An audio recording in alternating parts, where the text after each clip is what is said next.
तो आज हमारा करंट अफेयर्स में अप्रैल महीने के करंट अफेयर्स को डे 2 में हम लोग देखेंगे। ठीक है, अप्रैल का डे 1 जो है ऑलरेडी आपका क्या है, अपलोडेड है। ठीक है, ये अप्रैल का क्या है, डे 2 है। तो चलिए शुरू करते हैं। अब यहाँ पे देखें, बिहार में नहरों के किनारे सोलर पार्क लगाई जा रही है। ठीक है, क्या लगाई जा रही है? बिहार में नहरों के किनारे सोलर पार्क। बिहार सरकार द्वारा बिहार के विभिन्न नहरों के किनारे कुल 250 मेगावाट क्षमता के सोलर पार्क निर्मित किए हैं। कितने मेगावाट क्षमता की, क्या बताएंगे?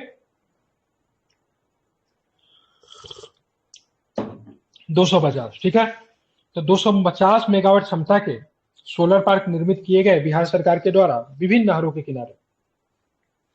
इस परियोजना के अंतर्गत नहरों की कुल लंबाई कितनी होगी, तो क्या बताएंगे? लगभग 500 किलोमीटर होगी। इस परियोजना की बात करेंगे तो नहरों की कुल लंबाई की बात करेंगे तो 500 किलोमीटर होगी। अब कौन कौन से नदी इसमें शामिल किए जाएंगे?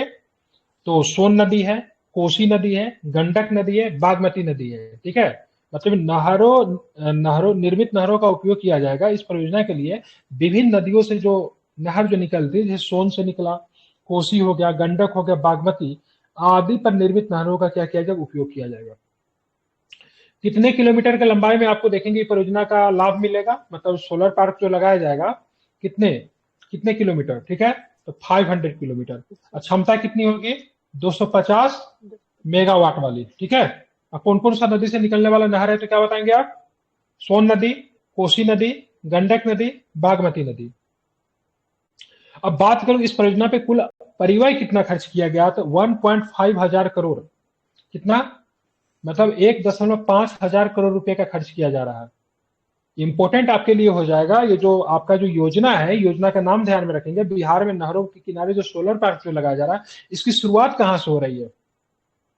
तो प्रारंभ में पटना के नजदीक स्थित विक्रम में सोन नहर पे 2 मेगावाट के सोलर प्लांट का निर्माण किया जा रहा है। तो प्रारंभ कहां से हो जा रही है, क्या बताएंगे? विक्रम। विक्रम कहां पड़ता है? पटना में। विक्रम पटना का क्या है बताएंगे, कोई क्या है? ब्लॉक है। ठीक है, तो विक्रम ब्लॉक में है। आप देखोगे, हाँ ब्लॉक है विक्रम, बिल्कुल ठीक है। सोन नहर। ठीक है, सोन नहर पे 2 मेगावाट का मतलब क्या क्या है, सोलर प्लांट का स्थापित किया जा रहा है। तो इस परियोजना का शुरुआत की बात करेंगे तो विक्रम में सोन नहर पर 2 मेगावाट के सोलर प्लांट का निर्माण कार्य शुरू किया गया।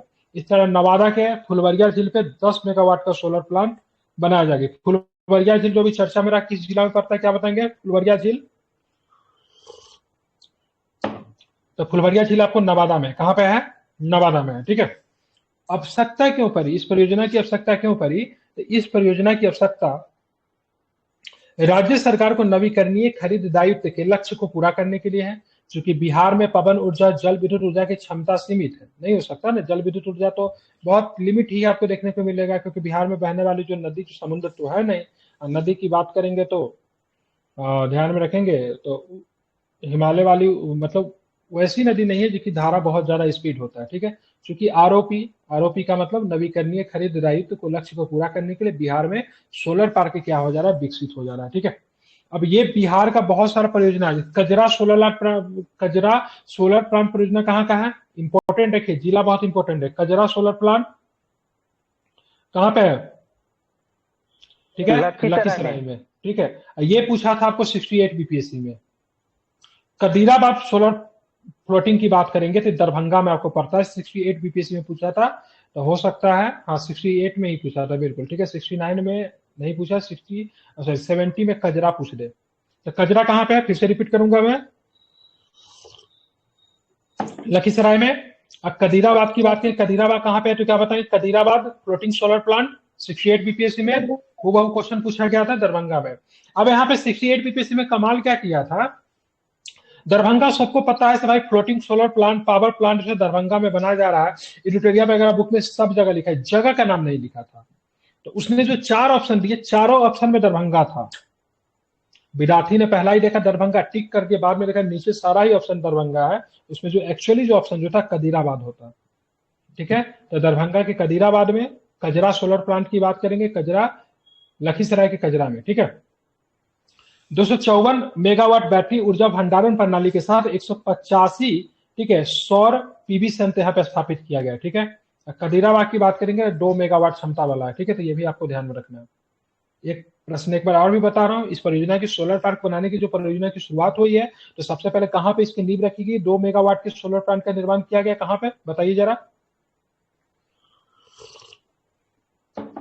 आप लोग की आवाज मेरे पास आ नहीं रही, बोल रहे हो क्या आप लोग? ठीक है, इसका जवाब कीजिए, इंपॉर्टेंट है, जब पूछूं तो रिप्लाई दिया कीजिए। विक्रम में कहाँ पे? सोननहर पे। हेलो, सोन नदी। सोन नहर पे, सोननहर। ठीक है, बिल्कुल ध्यान रखें, विक्रम में सोन नहर पे, ठीक है। और नवादा में किस झील पे? फुलवरिया झील। फुलवरिया। फुलवरिया झील पे, ठीक है। चलिए ध्यान में रखना, चलिए अब आगे चलते हैं हम लोग। अब देखिए सरकारी योजनाएं भी आपकी बहुत सारी आपको है, ठीक है। पीएम कुसुम योजना जानते हैं, क्या चीज को बढ़ावा देना है? तो ये भी सौर सौर ऊर्जा से संबंधित है पीएम कुसुम ऊर्जा, ठीक है। क्या काम करेगी पीएम कुसुम ऊर्जा? तो खेतों में जो ग्रामीण क्षेत्रों में जो पंप जो होता है पानी के लिए, उसको मतलब सौर पंपों की स्थापना करना है, ठीक है। पीएम कुसुम योजना किसकी योजना है? केंद्र सरकार की योजना है या फिर बिहार राज्य सरकार की योजना है? किसकी योजना है? गवर्नमेंट की है। सेंट्रल गवर्नमेंट की योजना है पीएम सेंट्रल कुसुम योजना। गवर्नमेंट। अभी हाल फिलहाल में रूफ टॉप योजना की शुरुआत की गई। छतों पर सौर पैनल स्थापित करके सौर ऊर्जा का उपयोग करना। कितना यूनिट बिजली मिलेगा रूफ टॉप योजना के तहत? 300 यूनिट है सूर्योदय 300 यूनिट है, वेरी गुड, बहुत सुंदर, ठीक है। सोलर पार्क योजना की बात करेंगे तो भारत में लगभग 500 मेगावाट की क्षमता वाले कई सोलर पार्क भी निर्मित करना है, ठीक है। ये कुछ सरकारी योजना है जिसको मतलब सोलर एनर्जी को मतलब क्या करना है? बढ़ावा देना। इन सारे सरकारी योजना को क्या कीजिए आप लोग ध्यान में रखिए, इंपॉर्टेंट रहेगा, ठीक है। बहुत महत्वपूर्ण सरकारी योजना है, एग्जाम में सरकारी योजना पूछे जाते हैं, ठीक है। मैं क्या करूंगा ना, एक सरकारी योजना को आप लोग को पीडीएफ अवेलेबल करवाऊंगा। पीडीएफ क्या अवेलेबल करवाऊंगा, मैं याद करवा दूंगा आपको, ठीक है। आप लोग उसको याद कर लीजिएगा, बिहार सरकार की भी और सेंट्रल गवर्नमेंट की भी, क्योंकि 2 क्वेश्चन होंगे, एक बिहार सरकार से, एक सेंट्रल गवर्नमेंट से, आपको सरकारी योजना से पूछे जाएंगे, ठीक है। बिहार में, ठीक है, ग्लूकोनाइट और निकेल क्रोमियम का खनन किया जा रहा है। क्या चीज का? ग्लूकोनाइटेन और निकेल क्रोमियम। ग्लूकोनाइट और निकेल क्रोमियम का खनन शुरू हुआ है। केंद्र सरकार ने बिहार के औरंगाबाद और रोहतास जिलों में, ठीक है, लोगों से निकेल क्रोमियम खदानों की निविदा आमंत्रित करने के लिए एक नोटिस जारी किया है, ठीक है, ध्यान में रखेंगे।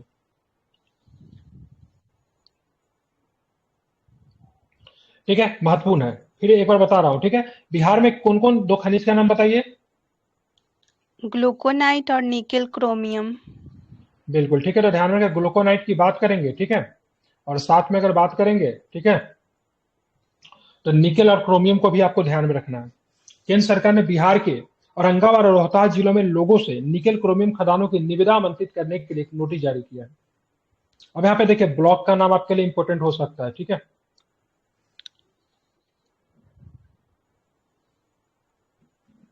गेंजाना निकेल क्रोमियम और पीईजी ब्लॉक, ठीक है, एक खदान का क्षेत्र है, किस जिला में है? औरंगाबाद और गया में आपको मिलेगा, ठीक है। निकेल क्रोमियम का जो पीईजी ब्लॉक जो औरंगाबाद गया में मिलेगा, प्रखंड क्या है? बांके बाजार। गांव की बात करें, गांव का नाम क्या है? गेंजाना लकराही। ध्यान रखिए, फिर से मैं रिपीट कर रहा हूं, सुन लीजिए जरा, इतना इंपॉर्टेंट तो नहीं है लेकिन मैं भी कहीं पूछ दे तो। बिहार में 2 खनिज के बारे में बातें चल रही है जिसका खनन करने की बात हो रही है। एक का नाम क्या है? ग्लूकोनाइट, और दूसरा का निकेल क्रोमियम। ब्लॉक की बात की, खनिज का क्या होता है? ब्लॉक होता है गेंजाना निकेल क्रोमियम और पीईजी ब्लॉक, ठीक है। जिला कौन है? औरंगाबाद गया जिला। प्रखंड की बात करेंगे, बांके बाजार प्रखंड का नाम है। गांव का नाम क्या है? गेंजाना और लकराही, ठीक है, ध्यान रखेंगे। कौन कौन सा खनिज यहाँ पे मिलेगा? तो पेंटलैंडाइट, प्लेटेनियम, पैलेडियम, क्रोमाइट, ठीक है। क्षेत्रफल की बात छोड़ दीजिए, ठीक है। एक है चुतिया, ठीक है, चुतिया नौहट्टा ग्लूकोनाइट ब्लॉक, ठीक है। ग्लूकोनाइट बलुआ पत्थर का, ये कहां पे मिलेगा? बलुआ पत्थर से जाहिर सी बात है रोहतास में मिलेगा। कहां पे मिलेगा? रोहतास में। गांव का नाम, ब्लॉक का नाम? नौहट्टा। नौहट्टा है ना, चुटिया नौहट्टा, तो ब्लॉक का नाम की बात करें नौहट्टा ही है। गांव का नाम क्या है? चुटिया नौहट्टा जो है सो गांव का नाम है। क्या मिल रहा है यहाँ पे? पोटास मिलेगा, ठीक है। तीसरा जो है पिपराडी भूखा ग्लूकोनाइट ब्लॉक, ठीक है, ध्यान रखिए। जिला कौन सा? रोहतास है। ब्लॉक की बात करें नौहट्टा है। गांव का नाम है पहाड़िया, मंगरदा, चपला, बनुआ, ठीक है। यहाँ पे क्या मिलेगा? पोटास मिलेगा। तो ये जरा आपको ध्यान में रखना है, कौन कौन जिला में मिल रहा है, तो ध्यान में रखें। 3 जिला का नाम यहाँ पे इंपॉर्टेंट है। एक औरंगाबाद है और दूसरा जैसे रोहतास जिला है, थोड़ा सा गया का भी हिस्सा लिया है, ठीक है। तो औरंगाबाद आपको रोहतास जिला को ध्यान में आपको रखना है, ये आपके लिए इंपॉर्टेंट हो सकता है। सबसे पहले बात करें खनिज की, बात करें पेंटलैंडाइट प्लेटिनियम, पैलेडियम क्रोमाइट कहाँ पे मिलेगा? औरंगाबाद, गया के क्षेत्र में, बांके बाजार इसके लिए जाना जाएगा। गांव की बात, गेंजाना लकहारी, ठीक है। गेंजाना जो ब्लॉक जो होगा ना, ब्लॉक, ब्लॉक का मतलब क्या? खनिज का जो क्षेत्र जो होता है उसको खंड ब्लॉक कहते हैं, ठीक है। ये ब्लॉक प्रखंड वाला ब्लॉक नहीं है, ठीक है। तो गांव के नाम से ही मतलब ब्लॉक का नाम रखा गया है। चुटिया नौहत्था की बात करें, कहां पे? रोहतास में आपको देखने को मिलेगा। ब्लॉक क्या है? नौहट्टा। गांव का नाम क्या है? चुटिया नौहत्था। किसके लिए? पोटास के लिए। पिपराडी भूखा, पिपराडी भूखा ग्लूकोनाइट ब्लॉक की बात करेंगे, रोहतास में आपको मिलेगा। गांव ब्लॉक कौन हो जाएगा? नौहट्टा। गांव का नाम क्या है? पहाड़िया, मंगरदा, चपला और बनुआ, ठीक है। किसके लिए? पोटास के लिए जाना जाता है। जिला का नाम ही पूछेगा, उतना गहराई में नहीं जाएगा। कहां पे मिला? फिर से रिपीट कर रहा हूं, औरंगाबाद और रोहतास में, ठीक है। कौन कौन सा दो है? तो ग्लूकोनाइट और निकेल क्रोमियम का खनन किया जा रहा है, ठीक है। इसको आपको ध्यान में रखना चाहिए, महत्वपूर्ण है।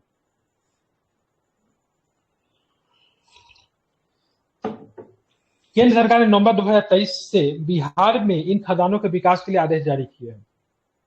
इन खदानों को मिलाकर राज्य में 9 खनिज ब्लॉकों को अति महत्वपूर्ण खदानों के रूप में चिन्हित किया गया, ठीक है। तो राज्य में कितने खनिज ब्लॉक है जिनको अति महत्वपूर्ण खदानों के रूप में चिन्हित किया गया? तो क्या बताएंगे? 9 9। ब्लॉक। क्या बताएंगे? 9 ब्लॉक, ठीक है। तो राज्य में इन खदानों को मिलाकर 9 खनिज ब्लॉकों को अति महत्वपूर्ण खदानों के रूप में चिन्हित किया गया है। अब खनिजों के उपयोग के ऊपर हम लोग जरा बात कर लेते हैं, जो प्रश्न दिए हुआ है। निकेल को तो आप लोग जानते हैं, एनआई से जानते हैं। क्रोमियम को सीआर कहते हैं, ठीक है। निकेल का उपयोग क्यों किया जाता है? तो निकेल का उपयोग इस्पात में तन्य शक्ति, कठोरता को बढ़ाने और संक्षारण प्रतिरोध में सुधार करने के लिए किया जाता है। किसका उपयोग? निकेल का उपयोग, ठीक है। क्रोमियम का क्यों करते हैं? तो क्रोमियम का उपयोग स्टील में ऑक्सीकरण और संक्षारण प्रतिरोध में सुधार के लिए करने जाता है, ठीक है। क्रोमियम में जब आप स्टील मिलाओगे ना तो क्या होगा? ठीक है, उसका ऑक्सीकरण संक्षारण प्रतिरोध में सुधार के लिए किया जाता है। क्रोमियम से स्टील क्या हो जाता है? मजबूती आती है उसमें, ठीक है। पीईजी खनिज क्या होता है? तो एलईडी पैनल बनाने के लिए उपयोग किया जाता है, इंपॉर्टेंट है, ठीक है। पीईजी खनिज क्या होता है? LED panel. पीईजी का कोई फुल फॉर्म बता सकता है क्या?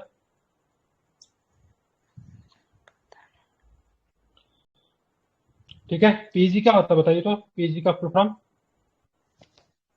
चेक करते हैं। साइंस बैकग्राउंड से कोई लोग नहीं है क्या?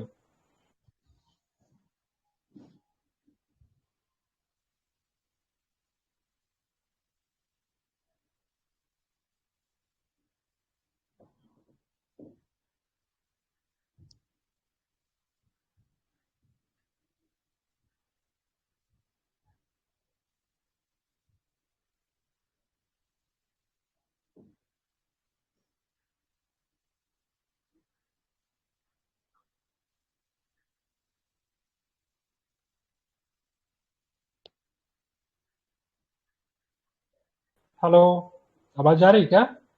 Hello hello hello, mic check, mic check. आवाज आ रही है? अभी आ रही है। अच्छा, एक जिला औरंगाबाद और दूसरा जिला? पॉलीइथाइलिन ग्लिकोल है सर। क्या है? पॉलीइथाइलिन ग्लिकोल। क्या प्रयोग होता है? तो एलईडी के पैनल बनाने में इसका उपयोग होता है, ठीक है। इसको आपको ध्यान में रखना है, ठीक है। अब आते हैं मुख्यमंत्री जन आरोग्य योजना, ठीक है। कौन सी योजना है? बड़ा इंपॉर्टेंट प्रश्न है, यहाँ से एक प्रश्न आपको देखने को भी मिलेगा, ठीक है। स्वास्थ्य योजना है, ठीक है। क्या बताएंगे? जन आरोग्य योजना। बिहार सरकार राज्य में 58 लाख परिवारों को 5 लाख रुपए का स्वास्थ्य बीमा देने का निर्णय किया है। तो क्या है? 5 लाख का और भी स्वास्थ्य बीमा सेंट्रल गवर्नमेंट का चल रहा है। कौन सी योजना है सेंट्रल गवर्नमेंट का? क्या बताएंगे? आयुष्मान योजना सर। आयुष्मान भारत योजना। तो आयुष्मान भारत योजना की बात करेंगे, ऑलरेडी केंद्र सरकार की योजना चल रहा है, ठीक है। अब बिहार में 58 लाख परिवारों को सरकार इसी प्रकार के स्वास्थ्य लाभ देने जा रही है, जो कि 5 लाख रुपए तक का स्वास्थ्य बीमा का निर्णय किया गया है। लेकिन इसका इसका लाभ कौन उठा सकते हैं? जिनको आयुष्मान भारत का लाभ नहीं मिल रहा है। मुख्यमंत्री जन आरोग्य योजना के पात्रता के मतलब इसके लाभ के पात्र कौन होंगे? तो जिनको आयुष्मान भारत योजना का लाभ नहीं मिल रहा है, ठीक है। और ध्यान में रखें, आयुष्मान भारत योजना की बात करेंगे, फिर जन आरोग्य योजना की बात करें, मतलब व्यक्ति को टारगेट नहीं करता है, परिवार के लिए होता है। 5 लाख रुपया जो मिल रहा है किसी व्यक्ति को नहीं मिल रहा है, किसको मिल रहा है? फैमिली को मिल रहा है। परिवार को मिल रहा है, ठीक है, फैमिली को मिल रहा है, ठीक है। अब ये 5 लाख रुपये जो दिया जा रहा है स्वास्थ्य सेवा के लिए, जो दिया जा रहा है, और 58 लाख परिवारों को बिहार में मिल रहा है, उसके संदर्भ में जरा हम लोग देख लेते हैं। राष्ट्रीय खाद्य सुरक्षा अधिनियम 2013 के तहत बिहार के कुल 1.79 करोड़ परिवार सूचीबद्ध है, ठीक है, राष्ट्रीय खाद्य सुरक्षा अधिनियम के तहत। इनमें से कुल 1.2 मतलब 1 करोड़ 21 लाख करोड़ परिवार की आयुष्मान भारत पीएम जन आरोग्य योजना के तहत बीमाकृत है। मतलब बिहार में 1 करोड़ 21 लाख लोग जो है उनको आयुष्मान भारत पीएम जन आरोग्य योजना के तहत बीमाकृत है। इस प्रकार कितने लोग ऐसे हो जाते हैं जिनको आयुष्मान भारत के तहत जिनको कवर नहीं किया गया है? तो 58 लाख परिवार ऐसे हैं जिनको इस योजना के तहत लाभ नहीं मिला है। तो बिहार में राष्ट्रीय खाद्य सुरक्षा अधिनियम के तहत 1.79 करोड़ लोग जो है सूचीबद्ध है, और 1.21 करोड़ की बात करेंगे इनको आयुष्मान भारत का लाभ मिल रहा है। तो कितने लोगों को नहीं मिल रहा आयुष्मान भारत का लाभ? तो 58 लाख को। और जब आयुष्मान भारत को लाभ नहीं मिल रहा है तो ये परिवार को, ठीक है, राज्य सरकार किस योजना के तहत लाएगी? तो मुख्यमंत्री जन आरोग्य योजना के तहत, ठीक है। इसलिए बिहार सरकार ने इन 58 लाख वंचित परिवार है जो कि अभी तक इस योजना से नहीं जुड़े, स्वास्थ्य बीमा प्रदान करने का निर्णय केंद्र सरकार के द्वारा जो इनको नहीं दिया गया, ठीक है, तो उनको राज्य सरकार मतलब क्या करेगी? स्वास्थ्य बीमा देगी। अब मुख्यमंत्री जन आरोग्य योजना के तहत इन वंचितों परिवार को कितना लाख रुपए प्रति वर्ष का बीमा प्राप्त होगा? तो 5 लाख रुपया, ठीक है। क्या होगा? 5 लाख रुपया। अगर मान लीजिए 5 लाख रुपया तो अगर साल में आपका खर्च नहीं होता कोई दिक्कत नहीं, फिर आगे चला जाएगा, ठीक है, लेकिन प्रति वर्ष 5 लाख रुपया, ठीक है। एक साल पर मैक्सिमम कितना यूज कर सकते हैं? 5 लाख रुपया यूज कर सकते हैं। स्वास्थ्य एवं आपूर्ति विभाग इस योजना की कार्यान्वयन एजेंसी होगी। पात्रता कौन होंगे? ध्यान रखिए, लाभार्थी बिहार का निवासी होना चाहिए और उनके पास राशन कार्ड होना चाहिए। बिना राशन कार्ड के लोग जो होंगे इनका पात्रता नहीं होंगे। जाहिर सी बात है, क्यों राशन कार्ड? क्योंकि राष्ट्रीय खाद्य सुरक्षा अधिनियम के तहत 1.79 करोड़ परिवार सूचीबद्ध है, उन्हीं को इसमें शामिल किया गया है। और जो लोग इसमें शामिल होंगे उनके पास राशन कार्ड तो होगा ही। कई तरह के राशन कार्ड, लाल आता है, पीला आता है, पता है ना आपको, ठीक है, ध्यान में इसको रखेंगे। अब आयुष्मान भारत जन आरोग्य योजना के बारे में हम लोग जान लेते हैं, ठीक है। इसकी शुरुआत मोदी जी ने रांची से किया था और 2018 में किया था। कब किया था? 2018 में इसकी शुरुआत की गई थी। 23 सितंबर 2018 को शुरुआत रांची से की गई थी। मॉडर्न कवरेज की बात करेंगे तो द्वितीय और तृतीयक स्वास्थ्य देखभाल हेतु अस्पताल में भर्ती के लिए प्रति परिवार कितने? 5 लाख रुपए आपको दिए जाते हैं। पीएमजेएवाई मुख्य रूप से नवीनतम एसईसीसी सामाजिक, आर्थिक और जातिगत जनगणना डेटा के अनुसार गरीब, वंचित परिवार और शहरी श्रमिकों के रूप में पहचान की गई व्यवसायिक श्रेणियों को लक्षित करता है, ठीक है, ध्यान रखेंगे। लगभग, ठीक है, 10.74 करोड़ परिवार इसे चिन्हित हुए। कितने? 10.74 करोड़ परिवार है। ये परिवार है। अगर बोलेंगे व्यक्ति की संख्या कितना कवर किया जा रहा है इस योजना के, लगभग 50 करोड़ व्यक्ति की पहचान की गई। किसी देश की इतनी जनसंख्या नहीं होती है जितना भारत सरकार सबको स्वास्थ्य बीमा दे रही है, ठीक है। वित्त पोषण कौन, फाइनेंस कौन करता है इसको? तो केंद्र प्रायोजित योजना है, ठीक है। कितने परिवार को कवर किया गया? 10.7 करोड़, ठीक है, ये परिवार को कवर किया गया, ठीक है। 50 करोड़ लोग। लेकिन बिहार में कितने करोड़ को कवर किया गया है इस योजना के तहत? बिहार में केंद्र बिल्कुल 1.21, ठीक है। लेकिन बिहार में गरीबों की संख्या कितनी है जो कि खाद्य सुरक्षा अधिनियम के तहत चयनित है? 1.79, ठीक है। तो रह गए कितने? 58 लाख लोग रह जाते हैं। उसको राज्य सरकार अपना योजना देगा, जिसको क्या बोलेंगे? उस योजना का नाम क्या है?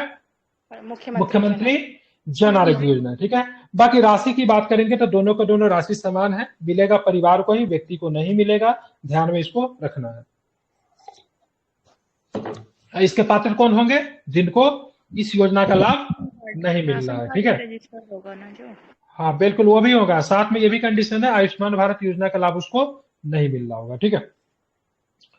बिहार राज्य की बात करेंगे, फसल सहायता योजना भी आई है, ध्यान में रखेंगे, महत्वपूर्ण है। बिहार सरकार का लक्ष्य अगले 5 वर्षों में 1.5 करोड़ किसानों को फसल सहायता योजना के अंतर्गत लाना है, ठीक है। तो बिहार सरकार का लक्ष्य है, ठीक है, 1.5 करोड़ किसानों को फसल सहायता योजना के अंतर्गत लाना है। कितने वर्षों में? नेक्स्ट 5 ईयर्स या फिर नेक्स्ट 4 ईयर? 5 years. तो ध्यान रखें अगले 5 वर्ष में, ठीक है। अगले 5 वर्षों में, ठीक है, 5 लाख किसानों को किसान क्रेडिट कार्ड के लाभ के दायरे में लाना, ठीक है। केसीसी क्या होता है? किसान क्रेडिट कार्ड, ठीक है। तो अगले 5 वर्षों में 5 लाख किसानों को क्या करना है? क्रेडिट कार्ड के लाभ के दायरे में लाया जाएगा। वित्त वर्ष 2024-25 के लिए फसल सहायता योजना के तहत, ठीक है, कितने रुपए आवंटित किए गए हैं? ठीक है, तो 541 करोड़ रुपए आवंटित किए गए, ठीक है। तो फसल सहायता किसको मिलेगा? किसानों को मिलेगा। इसके लिए वित्त वर्ष 24-25 योजना में कितने करोड़ रुपए आवंटित किए गए? तो 541 करोड़ रुपए आवंटित किए गए, ठीक है। अगले 5 वर्षों में 5 लाख किसानों को क्या दिया जाएगा? किसान क्रेडिट कार्ड के लाभ के दायरे में भी लाया जाएगा। PACS फुल फॉर्म क्या होता है? Primary agriculture credit society. तो PACS मतलब प्राइमरी एग्रीकल्चर क्रेडिट सोसाइटी को एक बहुउद्देशीय केंद्र के रूप में विकसित किया जाएगा, जिसमें किसानों के लिए CSP केंद्र, जेनेरिक दवाएं, उर्वरक, कीटनाशक, कीटनाशकों के छिड़काव के लिए ड्रोन और पेट्रोल आउटलेट जैसी सुविधाएं उपलब्ध की जाएगी, ठीक है। तो एजेंसी का नाम क्या हो जाएगा? PACS फुल फॉर्म क्या है? प्राइमरी एग्रीकल्चर क्रेडिट सोसाइटी, ठीक है। पहले चरण में 105 PACS का चयन जन औषधि केंद्र के लिए किया गया है, ठीक है। 6073 मतलब 6073 PACS पर एक 15.12 लाख मीट्रिक टन की अतिरिक्त भंडारण क्षमता के साथ गोदामों का भी निर्माण किया जाएगा। ये भी आपको ध्यान में रखना है, ठीक है। चलिए, तो ये सारा फैक्ट की बात करेंगे, इतना तो आपको ध्यान में नहीं रखना, बस ध्यान में रखना बजट कितना है। तो 541 करोड़ रुपया का बजट है। और भी एक दो बताओ, 5 लाख किसानों को इसमें 5 वर्षों में, ठीक है, ध्यान रखें, 1.5 करोड़ किसानों को मतलब सहायता प्रदान करने की बात की गई है। और KCC की दायरे में बात करेंगे तो कितने किसानों को लाया जाएगा? तो 5 वर्षों में 5 लाख किसानों को KCC के दायरे में लाया जाएगा, ठीक है। किसानों को मतलब क्या करना है, ठीक है। फसल सहायता योजना के तहत 541 करोड़ रुपए आवंटित भी की गए। PACS की बात करेंगे, एक बहुउद्देशीय केंद्र के रूप में विकसित किया जाएगा, जिसमें किसानों के लिए क्या होगा? तो किसानों के लिए CSP केंद्र होंगे, ठीक है। जेनेरिक दवाएं मिलेगी, उर्वरक मिलेगा, कीटनाशक मिलेगा, कीटनाशकों के छिड़काव के लिए ड्रोन, पेट्रोल, ये सब कुछ आपको उपलब्ध किया जाएगा, ठीक है। अब बिहार राज्य का फसल सहायता योजना की शुरुआत कब हुई थी? तो इसकी नीतीश कुमार के द्वारा 2018 में इसकी शुरुआत की गई थी। कब की गई थी इसकी शुरुआत? तो 2018 में इसकी शुरुआत की गई थी। ये योजना प्राकृतिक आपदाओं के कारण होने वाले फसल के नुकसान की स्थिति में किसानों को मतलब क्या देता है? वित्तीय प्रोत्साहन प्रदान करती है। लाभ कैसे मिलेगा? इसके लाभ की क्या प्रक्रिया है जान लेते हैं। यदि फसल 20% से कम है तो 7500 रुपये प्रति हेक्टेयर मिलेगा। बहुत सुंदर। तो 20% से कम है, ठीक है, तो कितना मिलेगा? 7500 रुपये प्रति हेक्टेयर। यदि नुकसान, ठीक है, फसल नुकसान 20% से कम है तो 75, 20% से अगर अधिक अगर नुकसान हो गया फसल तो कितना हो जाएगा? 10,000, ठीक है। तब एग्जाम में प्रश्न कैसे आएंगे सो मैं बता देता हूँ, सुन लीजिए, सुनिए जरा। प्रश्न आएंगे, ठीक है, बिहार राज्य, ठीक है, फसल सहायता योजना के संदर्भ में निम्नलिखित कथनों पर विचार करें। इस योजना के तहत बिहार सरकार का लक्ष्य है अगले 5 वर्षों में 1.5 करोड़ किसानों को फसल सहायता योजना के अंतर्गत लाना, ऑप्शन नंबर 1। दूसरा नंबर है से अगले 5 वर्षों में 10 लाख किसानों को KCC कार्ड के माध्यम से जोड़ा जाएगा, ठीक है। तीसरा ऑप्शन बीच में कोई नहीं बोलेगा, तीसरा ऑप्शन सुनिएगा, ठीक है। यहाँ तीसरा ऑप्शन इस प्रकार से रहेगा, ठीक है, ध्यान में रखना से बिहार राज्य फसल सहायता योजना की शुरुआत 2019 में की गई थी। यदि फसल नुकसान 20% से अधिक हो तो 10,000 रुपए, ठीक है, प्रति हेक्टेयर का लाभ दिया जाएगा। यदि फसल नुकसान 25% से कम हो तो 7500 रुपये प्रति हेक्टेयर का लाभ दिया जाएगा। और इसी तरह का उलझ जुलझ करके कुछ प्रश्न पूछा जाएगा तो आपको ध्यान में रखना, ठीक है। मैंने इसमें एक ऑप्शन सही बोला, बाकी सारा ही ऑप्शन गलत बोले। तो कौन सा ऑप्शन हमने सही बोला था बताइए? First number. पहला वाला ऑप्शन सही था, बाकी सारा ही सारा गलत ऑप्शन था, ठीक है। ध्यान में इसको रखना है। इस योजना की शुरुआत 2018 में हुई थी, मैंने यहाँ पे 2019 बोला, यहाँ पे बोला 25% से कम, जबकि 20% होना चाहिए। एक देखिए, एक ही ऑप्शन में हो सकता है ऊपर वाला कथन सही हो, नीचे वाला कथन गलत हो। इसलिए एक्साइटेड होके आधा प्रश्न पढ़ के आंसर मत टिक कीजिएगा, क्योंकि अभी आपने जो सेट बनाया होगा परफेक्शन वाला हुआ या फिर KGS का भी सेट बना रहे हो तो उसमें देख रहे होंगे तो ऊपर वाला ऑप्शन सही दे रहा है, ठीक है, मतलब ऑप्शन नंबर डी का ऊपर का लाइन सही है, नीचे का लाइन गलत है। तो एग्जाम में सीधे ऊपर का लाइन देखते हुए टिक नहीं मार देना, पूरा क्वेश्चन को पढ़िएगा, ध्यान से पढ़िएगा, ठीक है, तब जाके उसको सही कीजिएगा। क्योंकि देखिए जो क्वेश्चन नहीं आता वो गलत हो जाए, दिक्कत नहीं, आते हुए प्रश्न गलती नहीं होना चाहिए, ठीक है। और जहां से आवाज आ रही है माइक बंद कर लीजिए। चलिए एक बार फिर से रिपीट कर रहा हूं, 20% से अधिक अगर नुकसान होगा तो कितने रुपए हेक्टेयर लाभ मिलेगी, क्या बताएंगे? 75%, 7500। देखिए अब ये गलत कर रही है, हम 20% से सर अधिक बोले 20% से 7500, कम, अधिक बोले, हमको कम लगाना था 10,000। अब कम में कितना होगा? 20% से कम रहेगा तो 7500। 7500। अब चाहते हैं जीविका पुस्तकालय। तो बिहार के, ठीक है, 434 अन्य प्रखंडों में जीविका पुस्तकालय खोला जाएगा। कितने प्रखंडों में खोला जाएगा? 434। 434, ठीक है, ध्यान रखेंगे, 434 प्रखंडों में जीविका पुस्तकालय खोली जाएगी। पर्पस क्या है जीविका पुस्तकालय खोलने का? जीविका पुस्तकालय का उद्देश्य इसका उद्देश्य पुस्तकालयों के माध्यम से ग्रामीण शिक्षा को प्रोत्साहित करना है। महत्वपूर्ण तथ्य की बात करें, ग्रामीण शिक्षा को प्रोत्साहित करने हैं तो उद्देश्य से बिहार के प्रत्येक ब्लॉक में पुस्तकालय खोलने की योजना है, ठीक है। ग्रामीण शिक्षा को प्रोत्साहित करने के लिए उद्देश्य से बिहार के प्रत्येक ब्लॉक में पुस्तकालय खोलने की योजना बनाई गई, ठीक है। जल्दी फुलवारी प्रखंड के कुरकरी गांव में 101वां पुस्तकालय खोला जाएगा। बड़ा इंपॉर्टेंट फैक्ट हो गया, जल्दी से कॉपी निकाल के मार्क कीजिए। तो बिहार में किस गांव में 101वां पुस्तकालय खोला जाएगा? तो फुलवारी प्रखंड के कुरकुरी गांव में। कुरकुरी से आप लोग कुरकुरे याद रख सकते हैं, उसे याद आ जाए, ठीक है। तो फुलवारी प्रखंड के कौन सा गांव? कुरकुरे गांव में। क्या कौन सा? कुरकुरे कर देते हैं इसको, ठीक है, कुरकुरी गांव। ठीक है, हाँ ठीक है। कितने नंबर का है ये? 101। 101 नंबर। तो वर्तमान में कितने जिलों में, ठीक है, कितने प्रखंडों में पुस्तकालय संचालित किए जा रहे हैं? तो बिहार में 38 में से 32 जिले में, साथ में 100 प्रखंडों में, ठीक है, क्या हो रहा है? पुस्तकालय संचालित हो रहा है। बिहार में प्रखंडों की संख्या कितनी है? चलो इस्माइल बताओ कितना होगा आंसर? 534। 534 है, ठीक है। तो 534 में से तो 100 में तो है, ठीक है, तो कितने में खोलना है? 434 में खोलना है, 434। ठीक है। और 101वां कहाँ पे खोला जाएगा? कुरकुरे फुलवारी से कुरकुरे लेकर गांव में, कुरकुरा गांव में। ठीक है। तो बहुत सुंदर, कुरकुरा नहीं, कुरकुरी, ठीक है, ठीक है। चलिए आप देखेंगे इनमें से प्रत्येक पुस्तकालय की देखभाल कौन करेगी? विद्या दीदी के द्वारा, ठीक है। जीविका दीदी से विद्या दीदी भी आ गई, ठीक है। तो विद्या दीदी के द्वारा इसकी देखभाल की जाएगी। प्रतिदिन कितने घंटे खुले रहेंगे? 8 घंटे खुले रहेगी, ठीक है। प्रत्येक पुस्तकालय में डिजिटल लाइब्रेरी की सुविधा, लगभग 1000 पुस्तकें होगी। सभी पुस्तकालय में बच्चों का एक अनुभाग होगा, ठीक है, ध्यान रखेंगे।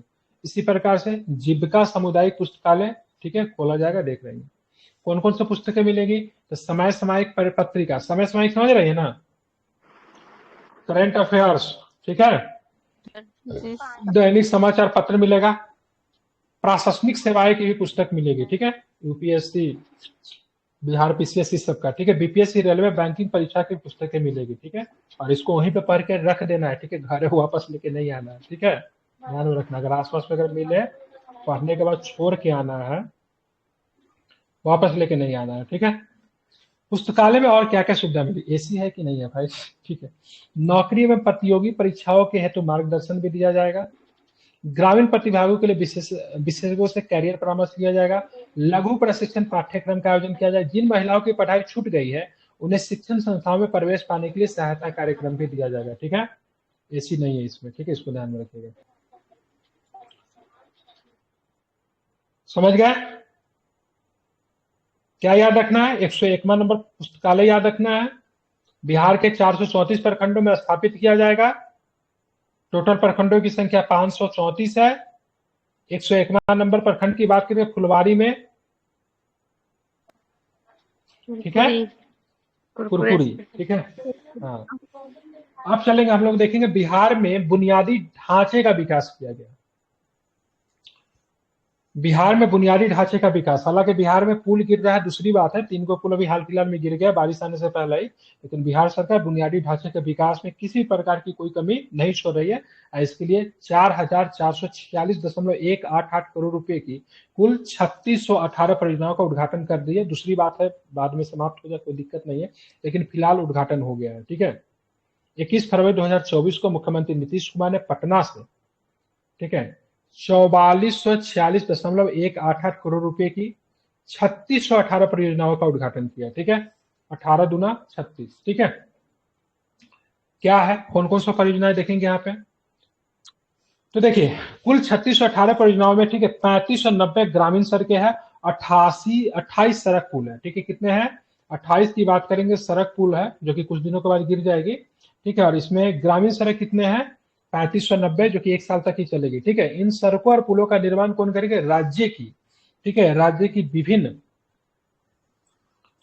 योजनाओं के तहत बिहार ग्रामीण कार्य विभाग के द्वारा किया जाएगा। ठीक है, अब यहाँ पे देखिए इतना इंपॉर्टेंट नहीं लेकिन फिर भी इसको समझ लीजिए। ठीक है, विकास परियोजना का विवरण की बात करेंगे तो मुख्यमंत्री ग्राम संपर्क योजना के तहत, ठीक है, 1583 सड़कें बनाई जाएगी और 11 पुल बनाया जाएगा। मुख्यमंत्री ग्रामीण सड़क उन्नयन योजना के तहत 1977 सड़कें बनाई जाएगी। ठीक है, राज्य की अन्य योजनाओं के अंतर्गत 30 सड़कें और 17 पुल बनेगी। उतना आपको ध्यान में नहीं रखना है, बस आपको ध्यान में कितना रखना है, ये ध्यान में रखो, ये डाटा याद रख सकते हैं। टोटल 3618 परियोजना में से, ठीक है, 28 सड़क पुल है। ठीक है, इतना है, 28 सड़क पुल है, ध्यान में रखिएगा। बाकी जो होगा सो कौन है, ग्रामीण सड़क है। तो एक डाटा याद रखो, 3618 तो याद है, 36 के आधा 18, ठीक है, उसमें से 28 क्या है, 28 की बात करेंगे सड़क पुल है। ठीक है, इसको आपको ध्यान में रखना है। ठीक है, क्लियर। चलिए अब आगे चलते हैं, देखेंगे आगे कौन सा प्रश्न है। ठीक है, 6 घंटे में राज्य के किसी भी सुदूर इलाकों से राजधानी पटना तक पहुंचने के लक्ष्य को हासिल कर लिया गया है। अब 5 घंटे के लक्ष्य पे मतलब काम किया जा रहा है। ठीक है, 6 घंटे में राज्य के किसी भी हिस्सा से, ठीक है, राजधानी पहुंच सकते हैं। अब इसको 5 घंटा करना है।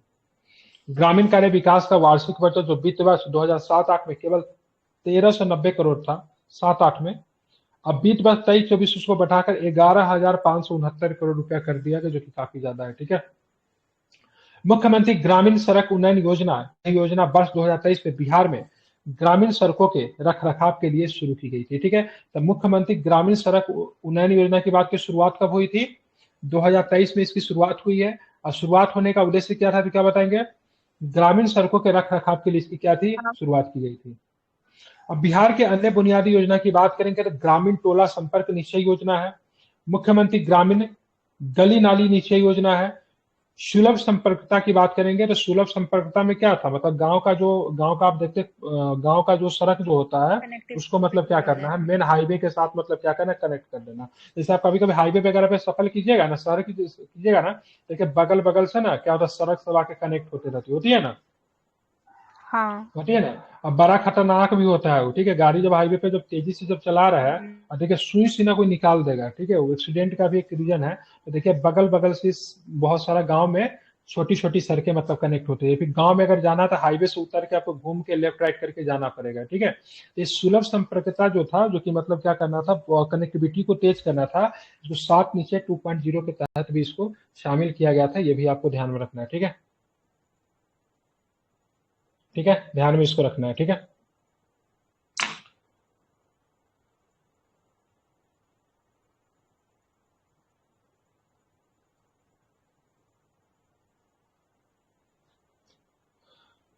क्लियर।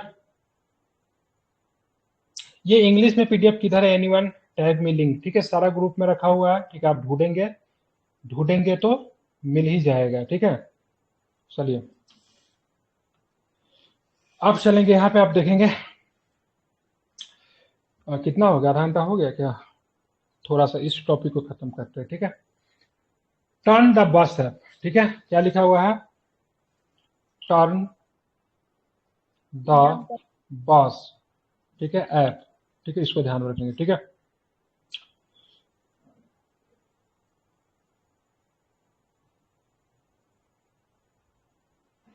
जीविका बिहार ग्रामीण आजीविका कार्यक्रम के बिहार में turn the bus app 1 lakh से अधिक बच्चे को जोड़ा गया। ठीक है, तो जीविका बिहार ग्रामीण आजीविका कार्यक्रम के बिहार में, ठीक है, टर्न द बस ऐप से कितने बच्चे को जोड़ा गया है, कौन सा नाम है इसका, टर्न द बस एप्लीकेशन से कितने बच्चों को जोड़ा गया, 1 लाख से अधिक बच्चे को जोड़ा गया। ठीक है, दिसंबर 2023 में जीविका ने ग्रामीण और आर्थिक रूप से पिछड़े छात्रों को इस ऐप से जोड़ने के लिए बिहार के, ठीक है, विभिन्न जिलों में एक विशेष अभियान चलाया था, ठीक है, ध्यान में रखना है, ठीक है। तो कौन सी योजना है, तो आपको ध्यान में रखना है। इस योजना का नाम क्या है, टर्न द बस, ठीक है। इसके तहत बिहार के 1 लाख बच्चों को जोड़ा गया। काम क्या करेगा, आर्थिक तंगी या किसी अन्य कारण से ट्यूशन या कोचिंग कक्षाएं लेने में असमर्थ छात्रों के लिए जीविका द्वारा 10वीं और 12वीं बोर्ड परीक्षाओं की तैयारी के लिए एक विशेष अभियान के रूप में इनको जोड़ा गया, ठीक है, ध्यान में रखेंगे। तो सारा डाटा को आप क्या करना है, इसको ध्यान में रखना है, ठीक है। बाकी टर्न द बस योजना को वैसे छात्रों को शामिल किया गया जो कि मतलब आर्थिक रूप से कमजोर है, ठीक है, और ट्यूशन वगैरह नहीं ले सकते, उनको शामिल किया गया। इसमें 1 लाख बच्चे को मतलब इनके माध्यम से क्या किया गया, जोड़ दिया गया। हम लोग भी पढ़ाते थे, ये आरडीएस कॉलेज में होती थी ना, तो हम लोग भी जाते थे, पढ़ाते थे, बहुत सारे बच्चे लोग आते थे, फ्री में जाके पढ़ाते थे वहाँ पे, ठीक है। और अधिकारी लोग भी आते थे, ठीक है, यहाँ तक कि मतलब आईएएस भी आते थे, और कभी कभी एसपी साहब भी आते थे। तो हम लोग को भी मौका मिला था, तो हम लोग भी, हम तो रामकृष्ण मिशन में भी पढ़ाए हुए, तो वहाँ पर भी कुछ मिलता नहीं था इज्जत के अलावा, ठीक है। तो ये सब एनजीओ वगैरह जो कि बच्चों के लिए काम करती है, तो हम लोग को भी मौका मिला था पढ़ाने का। तो हम लोग यूनिवर्सिटी वगैरह से लोग जाते थे पढ़ाने, तो हम लोग भी चयनित हुए थे इस योजना में। ध्यान रखेंगे, पिछले 10वीं और 12वीं कक्षा के, ठीक है, 1,85,000 छात्रों ने अपनी बोर्ड परीक्षा के लिए इस ऐप पे डिजिटल कक्षाएं ली थी। जीविका ने वर्ष 2019 में पटना में टर्न द ऐप के साथ एक समझौता ज्ञापन पे हस्ताक्षर भी किया था, ठीक है। और इसकी कक्षाएं जो है ना, ऑफलाइन भी, मतलब इसी तरह की कक्षाएं बहुत सारा ऑफलाइन भी आपको देखने को मिलेगा, जो विभिन्न कॉलेज स्कूलों में स्थापित किया जाता है, जहाँ पे जो वॉलंटियर जो होते हैं वो जाके, आप चाहे तो आपका मन है तो आप जाके पढ़ा सकते हैं, छोटे बच्चे भी आते हैं, और जनरल जो है कंपटीशन वगैरह की तैयारी करने वाले भी बच्चे लोग आते हैं, ठीक है। कभी कभी सरकार के द्वारा किया जाता है, कभी कभी स्थानीय स्तर पर प्रशासन के द्वारा भी इस तरह की योजना शुरू की जाती है, ठीक है। किसी डिस्ट्रिक्ट में देखा है, डिस्ट्रिक्ट मजिस्ट्रेट हो गए, एसपी साहब हो गए, तो ये लोग भी अपने स्तर से शुरू कर देते हैं, ठीक है। ऐप से संबंधित जानकारी की बात करेंगे, ऐप को 2018 में लॉन्च किया था। टर्न द बस ऐप कब शुरू किया गया था, 2018 2018 में। यह अमेरिका सिएटल में स्थित है, ठीक है। एक एडटेक आधारित गैर लाभकारी संस्था है, ठीक है। यह ऐप डिजिटल शिक्षा प्रदान करने वाले अन्य ई एजुकेशन ऐप के समान है। इस ऐप में ऑनलाइन कक्षाएं, ऑनलाइन ट्यूटोरियल, क्विज, एनसीईआरटी सामग्री और प्रश्न उत्तर अनुभाग जैसी सुविधाएं भी शामिल हैं। मिशन स्मार्ट होम की मदद से, ठीक है, शैक्षणिक असमानता को कम करने के लिए असमानता को भी कम करना है। इस ऐप में शामिल भागीदार की बात, जीविका शामिल है, बीएसईबी पटना, ठीक है, बिहार सेकेंडरी एग्जामिनेशन बोर्ड, ठीक है, आप लोग को सर्टिफिकेट पे लिखा होगा, ठीक है। बिहार काउंसिल वाले भी है क्या कोई। तकनीकी संगठन की बात की, अमेजॉन है, ठीक है, माइक्रोसॉफ्ट है, डेमोक्रेसी लैब भी है, ठीक है, और उच्च संस्थान जैसे, ठीक है, IIAM, ठीक है, Indian institute of management Calcutta भी इसमें हेल्पिंग को लेकर शामिल है, ठीक है। तो इतना आप नहीं याद रखो, ठीक है, बस ध्यान रखो 2018 में लॉन्च किया गया था, ठीक है। 2019 में पटना में एक समझौता ज्ञापन पर हस्ताक्षर हुआ था 10वीं 12वीं की, ठीक है। 1,85,000 छात्रों ने क्या किया, तो इसमें इन्होंने क्या किया था, तो इसमें अपना नामांकन स्थापित किया था। ये भी आप ध्यान में रख सकते हो। साथ में आपको क्या याद रखना है, तो साथ में याद रखना ये बेस कहाँ पे है, तो सिएटल बेस इसका है, ठीक है। सिएटल, सिएटल कहाँ पे पड़ता है, यूएस में। कुछ दिन पहले सिएटल काफी चर्चा में था, किस रीजन से चर्चा में था, सिएटल, इन्होंने भेदभाव वाला कुछ प्रस्ताव को पारित किया था ना, ठीक है। तो इस वजह से भी आपका सिएटल जो था चर्चा में था। तो इसका बेस कहाँ पे, सिएटल में, इतना आपको ध्यान में रखना है, ठीक है, यही है। और डेस्टिनेशन बिहार एक्सपो की बात करेंगे तो कल के क्लास में हम लोग देखते हैं इस टॉपिक को। तो कल के क्लास में हम लोग क्या करेंगे, इस टॉपिक पे बात करेंगे। तो आप लोग क्या कीजिएगा, आगे इसको रिवीजन करके आइएगा, ठीक है। इंग्लिश और हिंदी दोनों माध्यम में क्लास का PDF अवेलेबल है। हमारी डिस्कशन भले ही हिंदी में होती है, लेकिन हम जो भी मटेरियल देते हैं उस सबके दोनों भाषा में होता है, ठीक है। और बाइलिंगुअल दिया गया है, बाकी से बेसिक हिंदी है। अगर समझने में दिक्कत हो पूछ लिया कीजिए, किसी प्रकार की कोई भी इशू हो तो, ठीक है। चलिए।